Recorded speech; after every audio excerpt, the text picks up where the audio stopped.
नमस्कार। दिन भर की बड़ी खबरों के विश्लेषण के कार्यक्रम सुनिए सच में आपका स्वागत है। मैं हूं मुकेश कुमार। दोस्तों, सत्य हिंदी लगातार कोशिश कर रहा है सच्ची एवं स्वतंत्र पत्रकारिता को आगे बढ़ाने की, और हम चाहते हैं इस कोशिश में आप भी शामिल हो जाएं। इसलिए आपसे गुजारिश है कि कृपया इस वीडियो के साथ दिए गए डिस्क्रिप्शन में जाएं, उसमें एक लिंक दी गई है, उसको क्लिक करें और अपनी इच्छा के अनुसार जो भी संभव हो भुगतान करें। तो आइए अब शुरू करते हैं दिन भर की बड़ी खबरों के विश्लेषण का कार्यक्रम सुनिए सच। और सुनिए सच में सबसे पहले आज की खास खबरों पर एक नज़र। विवादों में घिरा मोदी का बयान तो पीएमओ ने की लीपा पोती। चीन हुआ आक्रामक, पूरी गलवान घाटी हमारी, भारत उकसा रहा है। राहुल बोले मोदी सरकार ने चीन को भारतीय जमीन सौंप दी। अब चीन की ओर दोस्ती का हाथ बढ़ा रहे हैं खालिस्तानी। 14वें दिन भी बढ़ी तेल की कीमतें, सरकार की मुनाफा वसूली जारी। आज की बड़ी खबरों पर नजर डालने के बाद अब सिलसिला शुरू करते हैं बड़ी खबरों के विश्लेषण का। सबसे पहले आज की सबसे बड़ी खबर, पीएम मोदी के लद्दाख वाले बयान पर प्रधानमंत्री कार्यालय को सफाई देनी पड़ी है। पीएमओ ने कहा है कि इस वक्त कई जगहों पर प्रधानमंत्री के सर्वदलीय बैठक में दिए गए बयान को तोड़ मरोड़ कर दिखाने की कोशिश हो रही है, जबकि पीएम का ये बयान कि हमारी ज़मीन पर कोई घुसपैठ नहीं हुई है, ना वहाँ कोई हमारी सीमा में घुसा है, ना ही हमारी कोई पोस्ट किसी दूसरे के कब्जे में है, 15 जून को गलवान घाटी में दोनों सेनाओं के बीच हुए टकराव पर केंद्रित था। पीएमओ ने कहा कि सैनिकों के बलिदानों ने ढांचागत निर्माण और 15 जून को गलवान में अतिक्रमण की चीन की कोशिशों को नाकाम कर दिया है। बता दें कि पीएम मोदी ने सर्वदलीय बैठक में कहा था कि भारत की सीमा में ना ही कोई घुसा है और ना ही किसी ने चौकी पर कब्जा किया है, जिसके बाद प्रधानमंत्री के बयान की हर तरफ आलोचना होने लगी।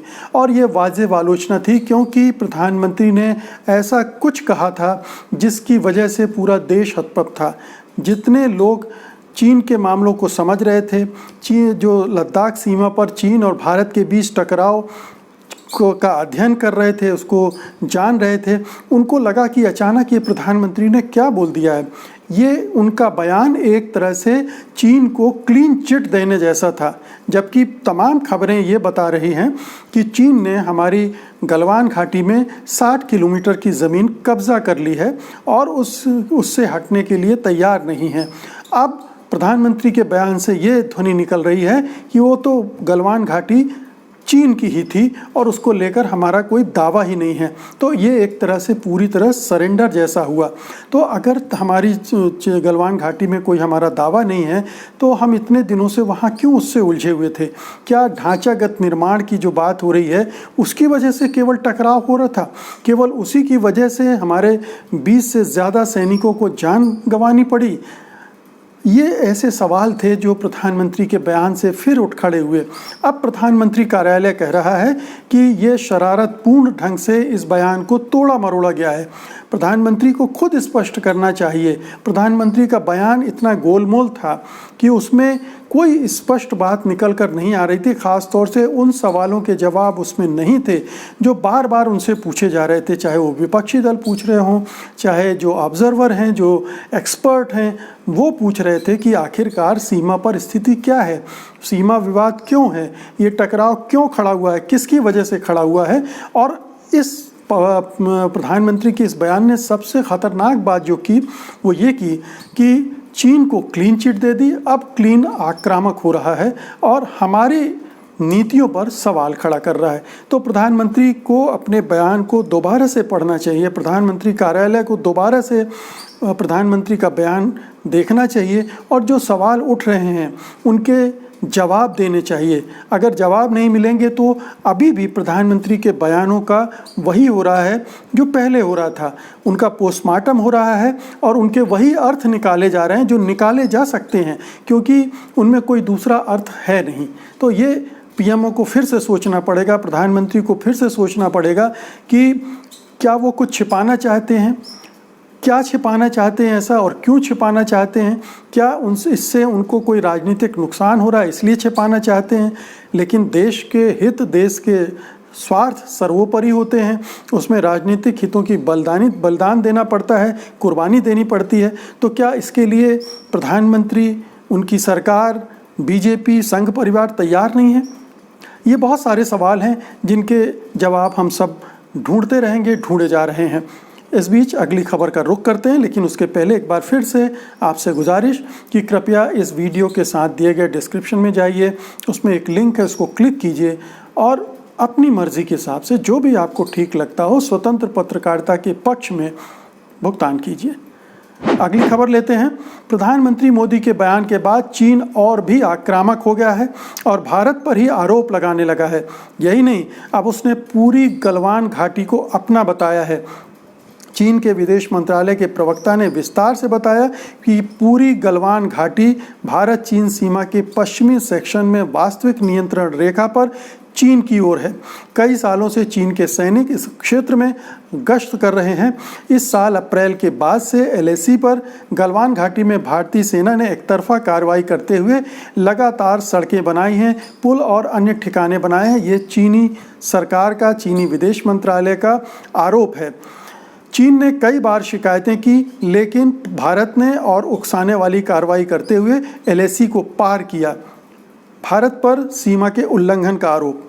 6 मई की सुबह LAC पार करके चीन की क्षेत्र में आने वाले भारतीय सैनिकों ने बैरिकेड बनाए और किलेबंदी की, जिससे सीमा पर तैनात चीन के सैनिकों की गश्त में अवरोध पैदा हुआ। भारतीय सैनिकों ने जानबूझकर उकसावे वाली कार्रवाई करते हुए प्रबंधन और नियंत्रण की यथास्थिति को बदल दिया। यानी जो भी अंडरस्टैंडिंग दोनों देशों के बीच चल रही थी सीमा के प्रबंधन को लेकर, मैनेजमेंट को लेकर, उसको भारतीय सैनिकों ने बदल दिया। ये चीन का आरोप है। चीन के सैनिक परिस्थिति से निपटने के लिए और ज़मीन पर अपने प्रबंधन और नियंत्रण को मजबूत करने के लिए ज़रूरी कदम उठाने के लिए बाध्य हो गए, मजबूर हो गए। भारत सरकार अब चीनी दावे पर क्या कहती है, इस पर सबकी नज़र है। वैसे प्रधानमंत्री तो पहले ही हाथ खड़े कर चुके हैं और कह चुके हैं कि चीन ने भारतीय ज़मीन पर किसी तरह का अतिक्रमण नहीं किया है। तो आप देखिए कि प्रधानमंत्री के एक बयान के बाद चीन के हौसले कितने बढ़ गए हैं, चीन का मनोबल कितना बढ़ गया है और वो किस हद तक अपने दावेदारी को बढ़ा रहा है। सारी जो कुछ भी सीमा पर हरकतें हुई हैं उसका सारा दोष उसने भारत पर मढ़ दिया है।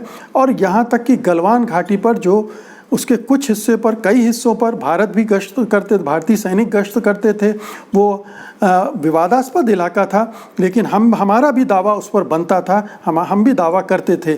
लेकिन प्रधानमंत्री के एक बयान ने उस सारे दावे को खारिज कर दिया। अब पूरी तरह से चीन के लिए रास्ता साफ हो गया है। गलवान घाटी उसकी हो गई है। और ये जो तमाम तरह के आरोप लगाए गए हैं इसमें उससे ये साबित होता है कि अब चीन भारत के खिलाफ जो प्रोपेगंडा चला रहा था उसको और मजबूती से चलाएगा।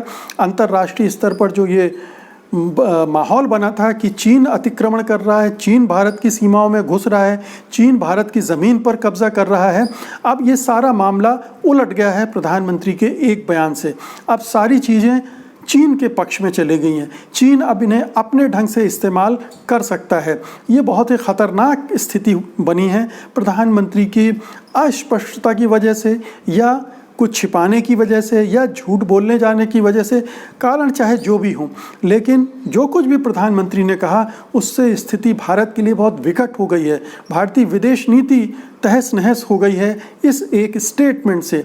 भारत का जो रक्षा तंत्र है वो भी हिल गया है कि आखिरकार भारत कहाँ खड़ा है, भारत किस तरह से चीन से डील कर रहा है। इसमें बहुत बड़ा कन्फ्यूजन फैल गया है प्रधानमंत्री के इस बयान से। सचमुच में भारत के रक्षा नीति और विदेश नीति पर किसी चीन ने हमला नहीं किया है, बल्कि भारत की सरकार ने खुद हमला करके उसे बहुत कमज़ोर कर लिया है।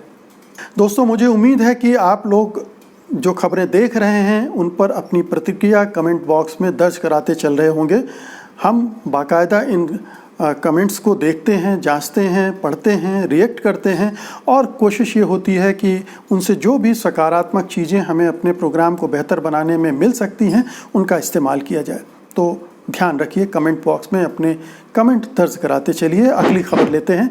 गुरुवार को हुई सर्वदलीय बैठक में प्रधानमंत्री नरेंद्र मोदी के बयान के बाद कांग्रेस के नेताओं ने आक्रमणों की बौछार कर दी है। कांग्रेस नेता राहुल गांधी ने अपने ट्वीट में कहा है कि चीन को प्रधानमंत्री नरेंद्र मोदी भारतीय ज़मीन सौंप चुके हैं। राहुल ने ट्वीट किया, अगर ये ज़मीन चीन की थी तो पहली बात तो ये कि हमारे सैनिक क्यों मारे गए, दूसरी बात ये है कि हमारे सैनिक कहाँ मारे गए। ये दो सवाल राहुल गांधी ने पूछे हैं कि हमारे सैनिक क्यों मारे गए और कहाँ मारे गए। क्या सीमा के उस पार जाकर मारे गए, तो सीमा के उस पार वो कैसे पहुँच गए। अगर हमारा दावा उस जगह पर नहीं था जहाँ पर चीनी आकर काबिज हो गए थे, तो हम भारतीय सैनिक वहाँ क्यों गए थे। तो ये सवाल उन्होंने उठाया है। और फिर अगर गए थे तो वो मारे क्यों गए। ये दो ऐसे सवाल हैं जिसके जवाब प्रधानमंत्री अभी तक और ये सरकार नहीं दे पाई है। वहीं पंजाब के मुख्यमंत्री कैप्टन अमरिंदर सिंह ने गलवान घाटी क्षेत्र को वापस लेने के लिए आक्रामक रुख अख्तियार करने की वकालत करते हुए केंद्र से अपील की है कि वे कब्जे वाले क्षेत्र को तत्काल खाली करने के लिए चीन को अल्टीमेटम जारी करें। कांग्रेस के एक और नेता पी चिदम्बरम ने ट्वीट किया, प्रधानमंत्री ने कहा कि भारतीय सीमा में कोई विदेशी नहीं है। अगर ये सही है तो 5-6 मई को क्या हुआ था। पिछले दिनों दोनों देशों के सैनिकों के बीच संघर्ष क्यों हुआ, भारत ने अपने 20 जवान क्यों खोए। उन्होंने कहा कि प्रधानमंत्री का बयान सेना प्रमुख, रक्षा मंत्री और विदेश मंत्री के पहले के बयानों के विपरीत है। उनका बयान हमें चकित और हतप्रभ करने वाला है। तो प्रधानमंत्री के बयान ने विपक्षी दलों को भी काफ़ी गोला बारूद दे दिया है। कांग्रेस भी एकदम से आक्रामक हो गई है, क्योंकि कई तरह के बयान उसके पहले विदेश मंत्रालय की तरफ से आए, रक्षा मंत्री की तरफ से आए, सेना प्रमुख की तरफ से आए और उनसे दूसरी ध्वनियाँ निकलती थीं। उनसे ये निकलता था कि चीन ने हमारे इलाके में घुसपैठ की है। आप रक्षा मंत्री का वो बयान याद कीजिए जिसमें उन्होंने कहा था कि बहुत सारे चीनी इस तरफ आ गए हैं, बड़ी संख्या में आ गए हैं। उसका क्या मतलब है, वो हमारी तरफ आए होंगे, हमारे ज़मीन पर आए होंगे। तो इससे भी कंट्राडिक्ट कर रहा है मोदी जी का बयान। फिर सेना का जो बयानबाजी थी उसमें भी यही कहा गया था कि चीनी सैनिक घुसपैठ कर रहे हैं, चीनी सैनिक हमला कर रहे हैं। विदेश मंत्री भी दो टूक बयान देने के बजाय अलग अलग तरह के बयान, हम जयशंकर के बयानों पर चर्चा करते रहे विदेश मंत्री के, और उसमें कितना विरोधाभास था इस पर भी हमने बातचीत की थी। तो विपक्षी दल, अब बाकी विपक्षी दल चुप हैं आमतौर पर, लेकिन कांग्रेस पार्टी निशाना साधने से नहीं चूक रही और उसकी ये भूमिका है, उसको ये करना चाहिए, क्योंकि ये सरकार बहुत सारे गोलमाल कर रही है। किसी को तो खड़े होकर बोलना पड़ेगा। भले ही अमित शाह एंड कंपनी ये आरोप लगाए कि आप ओछेपन पर उतर रहे हैं, आप ऐसे वक्त में सरकार के साथ नहीं हैं। झूठ में सरकार का साथ देने की कोई ज़रूरत नहीं है। ये सरकार झूठ पर चल रही है, सच नहीं बोल रही। सर्वदलीय बैठक में प्रधानमंत्री को चाहिए था कि वो तमाम दलों के साथ वो जानकारी सच्चे ढंग से शेयर करते, लेकिन वो उन्होंने नहीं किया। एक ऐसा बयान दिया जिसने पूरी राजनीति को हिला के रख दिया है, रक्षा नीति को और विदेश नीति को हिला के रख दिया है, हमारे दावों को हिला के रख दिया है और चीन को नए हथियार दे दिए हैं। और अब अगली खबर का रुख करते हैं। भारत विरोधी खालिस्तानी अब चीन के साथ भी अपने संबंध बढ़ा रहे हैं। देखिए किस तरह से परिवर्तन हो रहा है राष्ट्रीय अंतर्राष्ट्रीय राजनीति में। जो भी ये केंद्र सरकार कर रही है उसकी वजह से खालिस्तानियों को हौसले मिल रहे हैं, और उधर चीन ने भी भारत को सबक सिखाने के चक्कर में या भारत को परेशान करने के लिए इस तरह के संगठनों को उकसाना शुरू कर दिया, उनकी हौसला अफजाई शुरू कर दी है। अमेरिका में बैठकर खालिस्तान के लिए रेफरेंडम 2020 की मुहिम चलाने वाले सिख फॉर जस्टिस SFJ के कानूनी सलाहकार और इस संगठन के संयोजक कहे जाने वाले गुरपतवंत सिंह पन्नू की चीन से बढ़ती नज़दीकियों के सबूत मिले हैं। इसके बाद पंजाब में 18 जून को पन्नू के खिलाफ देशद्रोह का नया मुकदमा दर्ज किया गया है। गौरतलब है कि खालिस्तानी मुहिम के इस पैरोकार के खिलाफ बीते 3 महीनों में पंजाब में 21 डेली डायरी रजिस्टर और 3 FIR दर्ज की गई हैं। SFJ पंजाब में प्रतिबंधित है, लेकिन सोशल मीडिया और फ़ोन के ज़रिए इन दिनों उसकी गतिविधियां खासी तेज़ हो गई हैं। लद्दाख में भारत और चीन के सैनिकों के बीच हिंसक झड़प के बाद पन्नू ने चीन के राष्ट्रपति शी जिनपिंग को एक खत लिखा और उसे सोशल मीडिया पर जारी किया। पन्नू ने शी जिनपिंग को लिखा है, SFJ सिख संप्रदायवादी समूह है और भारतीय क्षेत्र में पंजाब की स्वतंत्रता के सवाल पर पहली बार अंतर्राष्ट्रीय गैर सरकारी जनमत संग्रह करने के लिए काम कर रहा है। हम लद्दाख सीमा पर चीन के कई सैनिकों की मौत पर अफसोस जाहिर करते हैं और मोदी सरकार की कड़ी निंदा करते हैं। मित्रों, ये आप देख रहे हैं कि स्वर्ण मंदिर में ब्लू स्टार ऑपरेशन की बरसी पर जिस तरह का कार्यक्रम हुआ, जिस तरह के लोग उसमें शामिल हुए, जिस तरह के नारे लगे, जिस तरह की बातें हुई, वो एक संकेत दे रहा था कि अब खालिस्तान मूवमेंट का रिवाइवल की कोशिशें की जा रही हैं। खालिस्तानी आंदोलन के जुड़े लोग सक्रिय हो रहे हैं और इसमें वहाँ की राजनीतिक दल, जिसमें ख़ास तौर से अकाली दल की भूमिका बहुत संदिग्ध है, क्योंकि वो जो स्वर्ण मंदिर की जो एसजीपीसी की राजनीति है उससे सीधा जुड़ा हुआ है और एसजीपीसी की राजनीति इस अलगाववादी राजनीति से कहीं ना कहीं जुड़ी रही है। अकाली दल की राजनीति से बीजेपी का जुड़ाव है, क्योंकि दोनों गठबंधन में साथी हैं। केंद्र सरकार में अकाली दल हिस्सेदार भी है। तो केंद्र सरकार इसको अनदेखा कर रही है, बीजेपी अनदेखा कर रही है, अकाली दल अलगाववादी संगठनों से मिला हुआ है और इस तरह से इस गतिविधियों को हवा मिल रही है। अब इन गतिविधियों का अंतर्राष्ट्रीय आयाम भी खुल रहा है, जिनमें चीन, पाकिस्तान, कनाडा, अमेरिका, ब्रिटेन, ये सारे देशों में जो सक्रिय हैं खालिस्तान, वो सब जुड़ेंगे और जो इनसे उनको शह मिलेगी। जैसा कि पहले खालिस्तानी आंदोलन के समय 80 के दशक में, 90 के दशक में हमने देखा था कि पाकिस्तान का ISI और अमेरिका का CIA, ये दोनों एजेंसी इसको मदद करती थी और उसकी वजह से बड़ी समस्याएं खड़ी हुई थी। ये चिंता की बात है। मोदी सरकार को एक और समस्या का सामना करना पड़ सकता है अगर वो समय रहते उसने ठोस कदम न उठाए, अकाली दल की नकेल न कसी और एसजीपीसी की जो अलगाववादी राजनीति है उस पर अंकुश न लगाए। तो आज की सबसे बड़ी अंतिम खबर, पेट्रोल और डीजल के दाम में शनिवार को लगातार 14वें दिन वृद्धि का सिलसिला जारी रहा। देश की राजधानी दिल्ली में पेट्रोल 51 पैसे जबकि डीजल 61 पैसे महंगा हो गया। इस बढ़त के साथ दिल्ली में पेट्रोल की कीमत 78 रुपये 88 पैसे लगभग 79 रुपये प्रति लीटर हो गई है, तो वहीं डीजल 77 रुपये 67 पैसे प्रति लीटर के भाव पर है। 6 जून के बाद से तेल कंपनियों ने हर दिन तेल के दाम बढ़ाए हैं। इस दौरान दिल्ली में पेट्रोल पर 7 रुपये 62 पैसे प्रति लीटर और डीजल पर 8 रुपये 28 पैसे बढ़ चुके हैं केवल 14 दिन में। पिछले दिनों सोनिया गांधी ने कहा था कि सरकार को तेल के दाम बढ़ाकर मुनाफा वसूली नहीं करनी चाहिए और लोगों को छूट देकर ऐसे संकट के समय राहत पहुंचानी चाहिए। केंद्र सरकार के रवैये में कोई बदलाव नहीं आया है।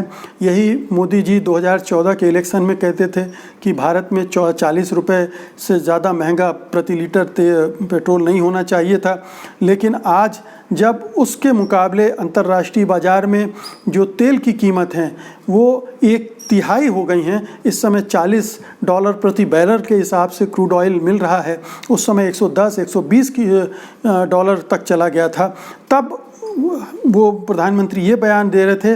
और आज जब स्थिति है, अगर इसके हिसाब से देखें तो 20 रुपये से भी कम होना चाहिए था प्रति लीटर का दाम, लेकिन उसने टैक्सों में लगातार बढ़ोतरी की है, जिसकी वजह से ये दाम लगातार बढ़ते जा रहे हैं।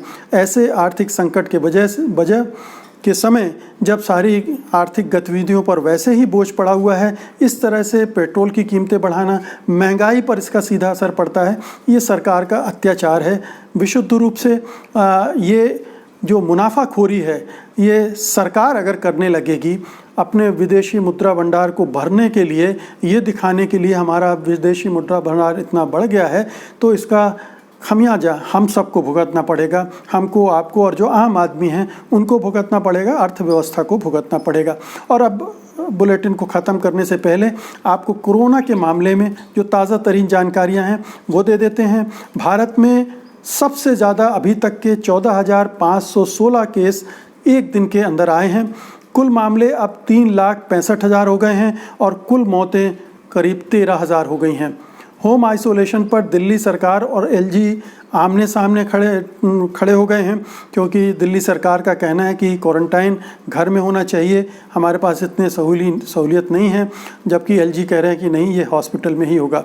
दुनिया में संक्रमितों की संख्या 65,000 के पार हो गई है और दुनिया में कुल मौतों का आंकड़ा 4,60,000 के पार पहुंच गया है।